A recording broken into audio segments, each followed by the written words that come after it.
today is all about audio. I'm going to be breaking down what's inside my audio kit. Starting in the top left here, I have the Zoom F3 external recorder. This thing is pretty sweet because it records 32-bit float audio. This basically means you could record something that is too loud and be able to bring it back down, or if it's too quiet to bring it up. So once you have something that can record audio, it's important to connect it to a good microphone. This is the Sennheiser MKE 600. This guy right here is a windscreen. It's good to throw on when you're outside and there's a lot of wind. It helps reduces the amount of wind coming into the microphone. So make sure you grab one of these if you're doing stuff outside. Something I just recently picked up was a new pair of headphones. These are wired MX50s from Audio-Technica. These are really good sounding headphones, and it's good to monitor audio and make sure it sounds good.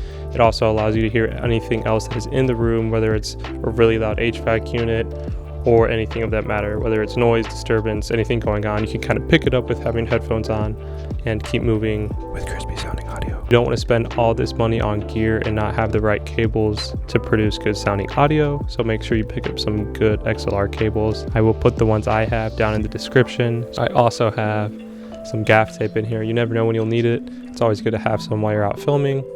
So feel free to take that as inspiration to throw in your kit or your bag, camera bag, whatever. Other than that, I have some 3.5mm headphone cables, and I also have some extra spare batteries in case something were to die and I need a quick replacement. So whenever you're out and about, make sure you have extra batteries on hand. It's really important, and you could be that lifesaver PA like I was one time and had extra batteries. Nah, just kidding, I'm making that up.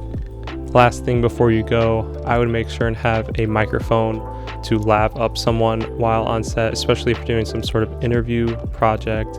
I have the DJI mics, the first generation. The second gens just came out. I know that those are pretty cool and hot right now because they have 32-bit float, but the first gen are still super good. I'll make sure and have something on someone while doing an interview just as backup in case something were to fail with your camera setup. Thanks for checking out my audio kit with me. I will hopefully see you guys in the next one. Take care and peace out.